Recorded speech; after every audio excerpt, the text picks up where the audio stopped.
कल पेशावर में एक अजीबोगरीब सा वाक़या पेश आया और इस अजीबोगरीब वाक़े ने मुझे तो बहुत कुछ सोचने पर मजबूर कर दिया। शायद आप भी ये वीलॉग देखने के बाद सोचने पर मजबूर हो जाएं। पेशावर में प्राइमरी स्कूल टीचर्स एहतजाज पर थे और उनके दो मुतालबात थे। मुतालबा नंबर 1 उनका ये था कि हम क्योंकि उसी क्राइटेरिया के ऊपर भर्ती होते हैं जिस क्राइटेरिया पर मिडिल स्कूल और हाई स्कूल के टीचर्स को भर्ती किया जाता है, लेकिन हमें 12वां ग्रेड मिलता है, लेकिन मिडिल और हाई स्कूल के टीचर्स को शुरू में 15वां और 16वां ग्रेड मिलता है। हमारे जो हेड मास्टर्स होते हैं उनको 12वां और 13वां ग्रेड मिलता है, जबकि हाई स्कूल के और मिडिल स्कूल के जो हेड मास्टर्स होते हैं उनका 16वां ग्रेड होता है। साथ उनका यह भी कहना था कि हमारी पेंशन और उनकी पेंशन में बड़ा फ़र्क है, जबकि क्राइटेरिया दोनों का एक है, एजुकेशन भी दोनों की एक है। तो उनका मुतालबा यह था कि हमें भी 16वें ग्रेड में या 15वें ग्रेड में भर्ती किया जाए और जो हमारे हेड मास्टर्स हैं उनको 16वां ग्रेड दिया जाए। इस पे क्योंकि गवर्नमेंट के साथ इनके मुज़ाकरात चल रहे थे, डेडलॉक था। 5 अक्टूबर की डेट दी हुई थी टीचर्स ने, और जब 5 अक्टूबर आया गवर्नमेंट ने उनके मुतालबात नहीं माने तो वो सड़कों पे आ गए और कल खैबर रोड को उन्होंने ब्लॉक कर दिया और एहतजाज शुरू कर दिया गवर्नमेंट के खिलाफ। ठीक है, एहतजाज जाहिर है हर शख्स का हक है जो, और इस हक के बारे में इमरान खान साहब पूरी ज़िंदगी लड़ते रहे। बल्कि वो ये कहते थे कि एहतजाज जमहूरियत का हुस्न होता है और इस हुस्न को गहनाना नहीं चाहिए, इसे बल्कि मौका देना चाहिए कि जो भी शख्स एहतजाज करे उसको पूरा मौका दे, बल्कि सड़कें भी खोल दें और उसको अगर पानी भी दिया जा सकता है तो पानी भी दिया जाए, खुराक भी दी जा सकती है तो खुराक भी दी जाए। ये इमरान खान साहब का अपना मौक़िफ़ होता था। लेकिन जब टीचर्स ने सड़क ब्लॉक की खैबर रोड और वहाँ पर एहतजाज शुरू किया तो उसके बाद क्या हुआ? उसके बाद पुलिस आई और पुलिस ने वहाँ पर लाठीचार्ज भी किया। और किस पे किया? प्राइमरी स्कूल के टीचर्स पे किया, और साथ ही उन्होंने आंसू गैस भी चलाई, और आंसू गैस भी क्या खौफनाक चलाई। आप ज़रा वो देख लें, लोगों की आहो पका देख लें, और उसके बाद जो आंसू गैस है उसके बादल देख लें, और वहाँ पे जो कुछ हुआ आप ज़रा अपनी स्क्रीन पे मुलाहिजा करें।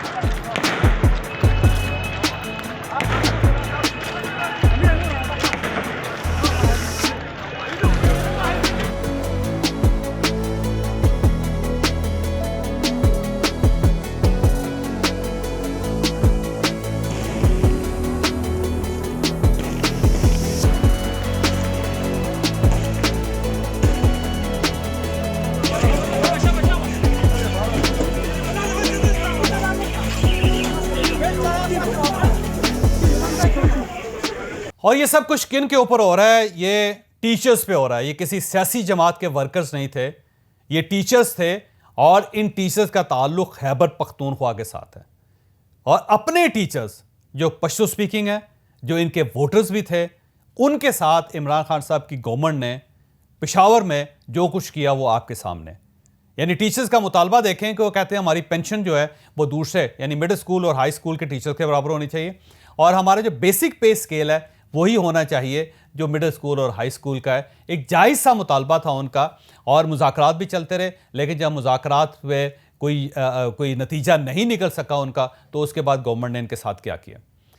और एक तरफ ये सूरत है, दूसरी तरफ इमरान खान साहब ये मुतालबा कर रहे हैं वफाकी हुकूमत से कि जब हमारा लॉन्ग मार्च आए तो उसका रास्ता नहीं रोकना चाहिए।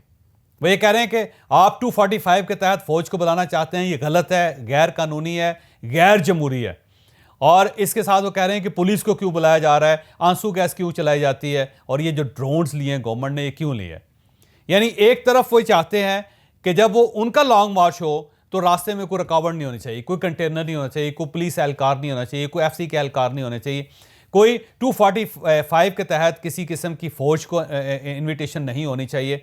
और इमरान खान साहब जब घर से निकलें तो सीधा वो रेड जोन में चले जाएं और वहाँ पे जितना अरसा चाहें वो तकरीर करें, जिस इमारत को चाहें वो नुकसान पहुँचाएँ। PTV को आग लगाना चाहते हैं, पार्लियामेंट को तोड़ना चाहते हैं, ऐवान सदर के गेट तोड़ना चाहते हैं, प्राइम मिनिस्टर हाउस के अंदर दाखिल होना चाहते हैं, उनको इजाज़त होनी चाहिए।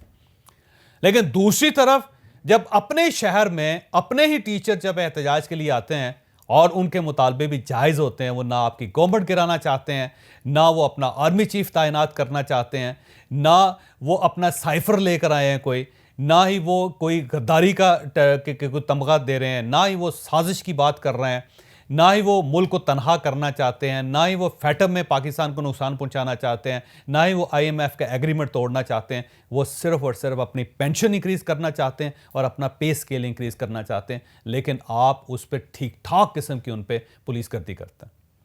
आप उनके ऊपर आंसू गैस बरसाते हैं, आप उनके ऊपर लाठियां बरसाते हैं, आप उनके ऊपर पत्थर बरसाते हैं, आप उनको सड़कों पे घसीटते हैं, घसीट के आप उनको जेलों में फेंक देते हैं।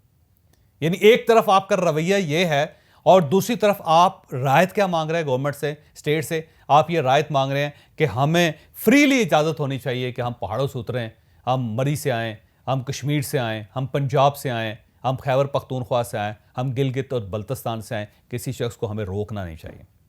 तो ये इसको क्या कहा जा सकता है आम जुबान में? मेरा ख्याल है इसको तजाद ही कहा जा सकता है, इसको सियासी मुनाफकत ही कहा जा सकता है। क्योंकि आप एक तरफ सारे हकूक चाहते हैं, इवन आप ये हक भी चाहते हैं कि IMF को एक लेटर लिख दिया जाए जिसमें यह कहा जाए कि सूबे वफाक को पैसे नहीं देंगे, लिहाजा आप इनके साथ कोई एग्रीमेंट ना करें। और दूसरी तरफ आप ये हक भी मांग रहे हैं कि आप एक साइफर को एक लेटर बना के ये करार दें कि ये साजिश है, ये गवर्नमेंट इंपोर्टेड है और ये गलत है और ये डाकू इकट्ठे हो गए, चोर इकट्ठे हो गए। और आप पार्लियामेंट को, उस पार्लियामेंट को ना माने जिस पार्लियामेंट में 4 साल आप खुद बैठे रहे, और वो इत्तेहादी जब आपके साथ थे तो वो सब अच्छे थे, और आज जब क्योंकि दूसरों के साथ हैं तो वो सारे चोर हैं, डाकू हैं और साथी हैं गद्दारों के और बदमाशों के और डाकुओं के। ऐसे ही ना? तो एक तरफ आपका ये रवैया और दूसरी तरफ आप टीचर्स को उनका जायज हक देने के लिए भी तैयार नहीं है। अब देखिए, टीचर्स के साथ जो आज हुआ वो इंतहाई अफसोसनाक है। मेरा नहीं ख्याल कि पाकिस्तान में ऐसा कभी हुआ होगा या ऐसा कोई कभी होना चाहिए। कम से कम टीचर्स का तो एहतराम होना चाहिए। अब टीचर्स ने ऐलान कर दिया है कि हम 15,000 प्राइमरी स्कूल्स जो खैबर पख्तूनख्वा के हैं उसको बंद कर रहे हैं। यानी आज से खैबर पख्तूनख्वा के 15,000 प्राइमरी स्कूल्स बंद हैं। और टीचर्स ने यह भी ऐलान कर दिया है कि कल तक सिर्फ हमारे मर्द टीचर सड़कों पे थे, अब हमारी खवातीन टीचर भी सड़कों पे होंगे। तो मेरा ख्याल है इमरान खान साहब को इन सबको पानी भी देना चाहिए, इन सबको खाना भी देना चाहिए, इनको वेलकम भी करना चाहिए और जाके इन सबको खैबर रोड पे बिठा भी देना चाहिए और इनके ऊपर तंबू भी लगा देना चाहिए ताकि इनको धूप ना लगे। क्योंकि आप तो जमहूरियत पसंद है ना जी, आप ये चाहते हैं कि हर शख्स को एहतजाज का हक है, तो आप कम अज़ कम टीचर्स को इनका ये हक तो दें। खुद आप टीचर्स को एहतजाज का हक देने के लिए तैयार नहीं हैं, लेकिन स्टेट को, पूरी स्टेट को दीवार के साथ लगाना चाहते हैं। आप ये चाहते हैं कि पाकिस्तान तबाह हो जाए, बेशक खुदा ना खास्ता सैलाब में डूब जाए, माशी बहरान का शिकार हो जाए, लेकिन मैं इस गवर्नमेंट को, स्टेट को चलने नहीं दूंगा। उस वक्त तक नहीं चलने दूंगा जब तक मुझे दोबारा प्राइम मिनिस्टर नहीं बनाया जाता, जब तक दोबारा MQM को तोड़ के मेरे साथ नहीं मिलाया जाता, काफ लीग को तोड़ के मेरे साथ नहीं मिलाया जाता, जब तक बाप पार्टी को तोड़ के मेरे साथ शामिल नहीं किया जाता, और जब अख्तर मैंगल साहब को जब तक मेरे साथ नहीं बिठाया जाता, और जब तक ये बाकी जो 12 जमातें इन सब को उठा के, इनकी क़यादत को उठा के जेलों में नहीं फेंका जाता। आपका ये मुतालबा है। तो मुझे ये बताएं कि क्या मुल्क इस तरह चल सकता है, इस तजाद के साथ, कि आप असातिज़ा को भी एहतजाज का हक ना दें और ख़ुद आप स्टेट से उसका सर भी मांग ले? तो क्या ये स्टेट इस तरह चल सकेगी? आपको ये फैसला करना होगा कि एहतजाज सिर्फ एहतजाज होता है, वो हलाल या हराम नहीं होता। कि मैं अगर एहतजाज करूं तो वो 100% हलाल है, और अगर दूसरे एहतजाज करें तो वो 100% हराम है, ख्वाह वो उस्ताद ही क्यों ना हो।